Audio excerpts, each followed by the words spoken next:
G'day guys, the Comic Book Noob here to bring you my reviews for the books on my comic book pull list from last week. So stick around and let me know what you thought of these books as well, and we'll be back shortly to kick this video off.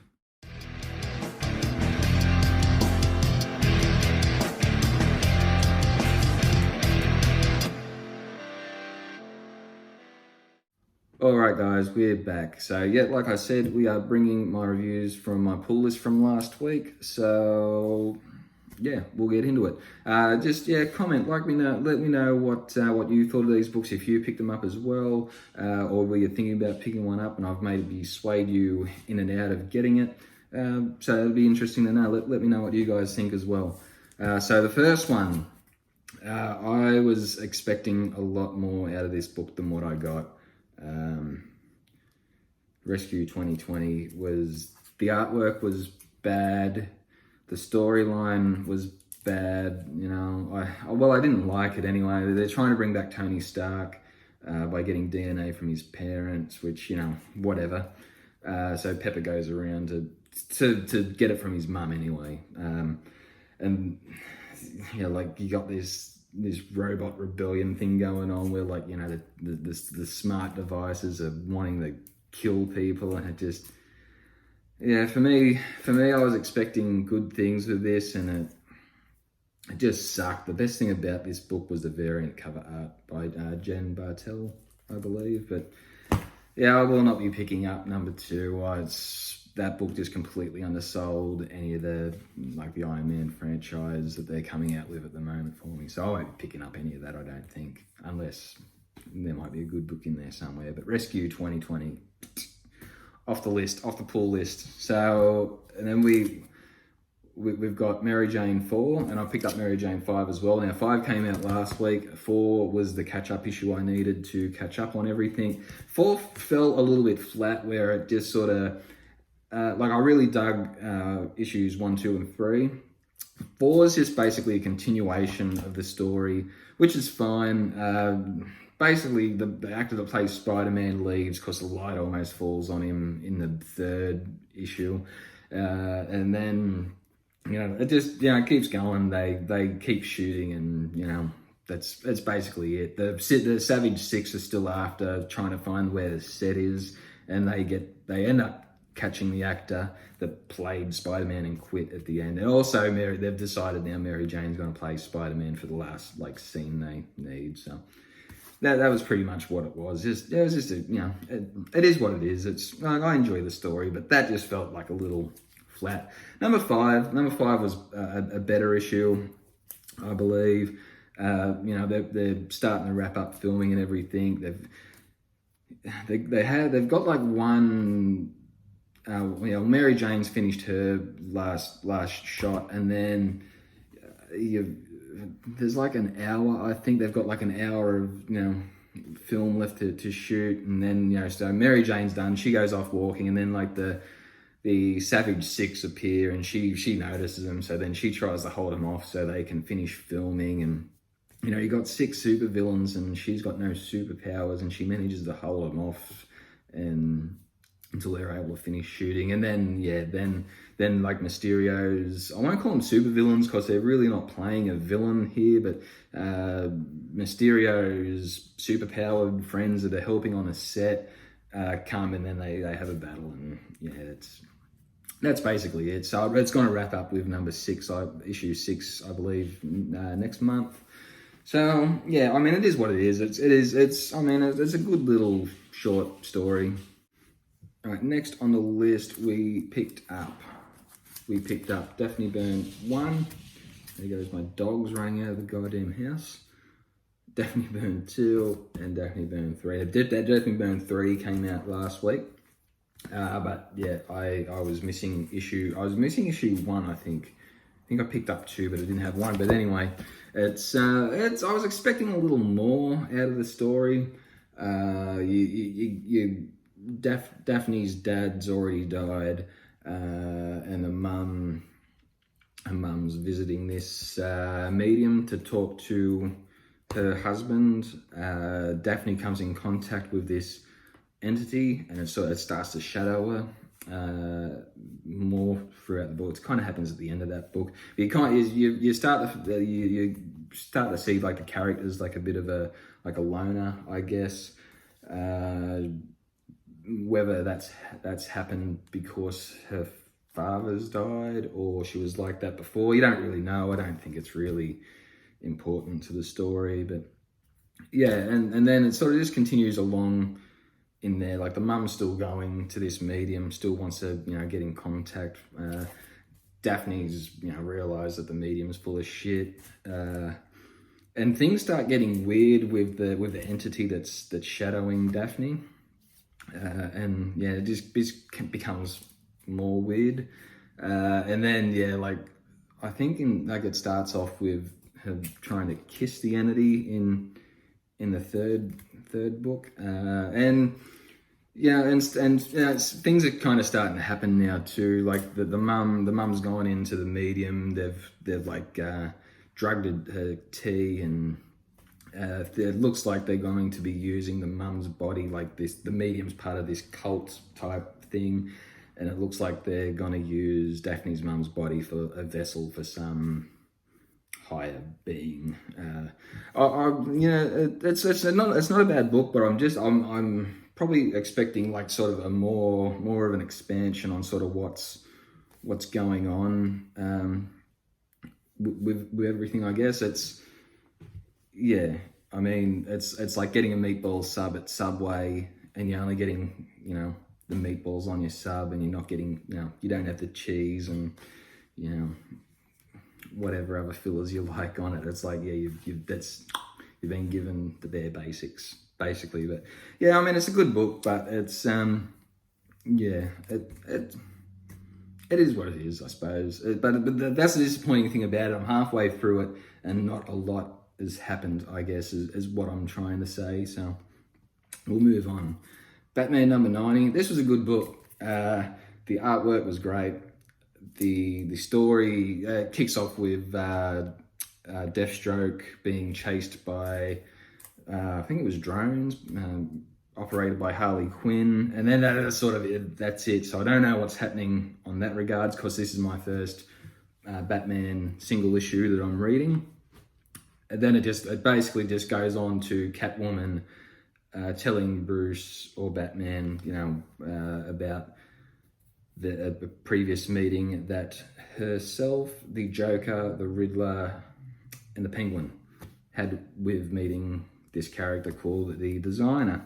And yeah, they all sort of meet up and they get taken on a boat to this the Designer's house. And then they all go in and have these little meetings with the Designer, and like they tell him, this is the plan that we've, this is the grand sort of plan that I can think of, and he sort of takes it from being a level 1 plan to, I think he references like level 12 or 15 if you're really good, sort of thing. And everything's sort of going good. Everyone's gone in and had their little meeting with him, and till the Joker goes in, and then shit hits the fan. So I won't say too much more about that, but then it comes back to ends with Catwoman's secret. And if you're reading the book, I mean, Batman's figured it out before she tells him, and you can figure out what's happening or what she's gonna say before the book ends. It got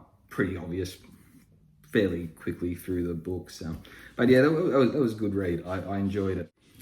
So next book we got Strange Academy 1. This is a good book. I didn't mind it. It was a good like base story thing, sort of what's happening, and it's based on, I believe, the main character is probably going to be Emily Bright. She gets recruited by Zelma by the Strange Academy. What I did like about this book was when they've recruited her, they go through this little portal. Once the parents agree that you can go to this magic school, they go through this little portal. Like they exit the door of her house. And this black little tunnel, and the door on the other side.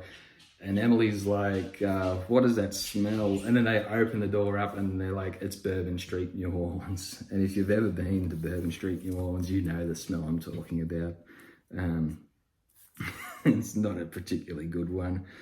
But yeah, there's the story I thought was good. I think I see like there's a lot of potential. You got a lot of characters there. Of course, they're kids. I don't think you're going to do a backstory on them because they have no backstory. Well, really, I guess. But yeah, you got frost giants and you got Asgard dudes. You got this fairy. You got this smoking pumpkin head dude. You got like demons and things in there. So you got a whole big mix of people, and I'm gonna keep getting this book and see what happens. I can see me losing interest in the book, but yeah, we'll see what happens. But I think there's a lot of potential for it to be really good. So yeah, the next one I know we've got it didn't come out last week. It came out the week before, I think. But yeah, Batman Detective Comics number 1020. This was a really awesome book. The artwork was awesome. Two-Face comes in. He's, and once again, not knowing a lot about the characters and Two-Face in particular, you see a lot, of his split personality sort of thing, and it was just really good. So he has a shoot off of these guys. He's collecting these silver dollars or something like that. And then he goes to get stitched up because one of the other guys has shot him in the shoulder, I think it was. So yeah, he's gone there. Batman's worked out he's been shot and goes to try and chase after him. He's killed the doctor that's tried to patch him up and gone already. But Batman comes in and he's got like these dudes trying to burn down the crime scene. And Batman wants to work out why. None of them tell him anything, and they just sort of all die. I can't remember exactly why, but it's like they have like a chip or something in them. I can't remember. But yeah, then basically it finishes off with Two-Face giving all these guys like a communion, and I think it's the Church of Two, and he's like a minister, like sort of in that right at the end of the comic. I think it's going to be pretty cool. Like like you understand, like he's mad, but he's split personalities. Like, he's like still got a bit of compassion there, but then it's yeah. I enjoyed it, especially not knowing a lot about Two-Face as well. So that was really good. I liked it. So the next one is a little bit older, and this was my favorite books of the week. I think issue 3 comes out next week, but Ant-Man 1 and Ant-Man 2, they were surprisingly my favorite books of the week. It starts off Ant-Man number 1. He's him and his daughter. They're taking down the AIM guys, and Scott's trying to get work by like hero for hire type thing. He's living in an ant's nest. He gets recruited by this company to find their bees that have gone missing, and then he goes to try and find them, and flies in on this big ant called Chudley.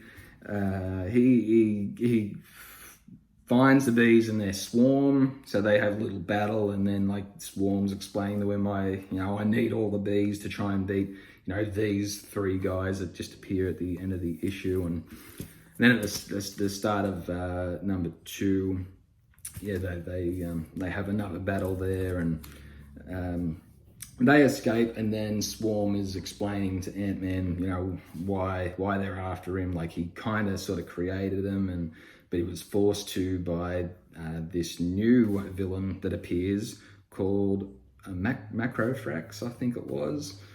But yeah, it's like he can control like shit with his mind, like make people do all these things, and it was pretty cool. So yeah, they had another little battle with all of them now. So yes, Ant-Man and Swarm versus Macrothrax and the 3 other dudes.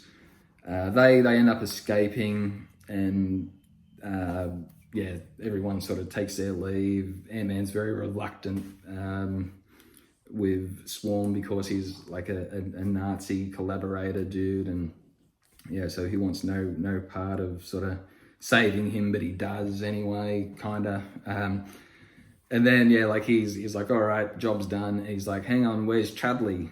He's flying ant. And they're like, yo, we thought you called him. And he's like, no. And then you find out that this Macrothrax dude has poor Chudley, like, captured at the end of the issue. So I kind of, because they make the bee that he sort of befriended explode. So that's kind of sad that they did that to the bee. They killed the bee, but I hope they don't do that with Chudley. So yeah, and it was really good, really cool. I enjoyed it. So they're my reviews from last week's pull. What did you guys think? Did you guys enjoy these books? If you read them, didn't you enjoy them? Let me know what you thought. Have I swayed you into picking up any of these books that you might have missed over the weeks, or have I put the stops on you wanting to put the books on this week? So that's it for me, guys. We'll see you in the next video. So take it easy, and I'll see you next time. Bye, guys.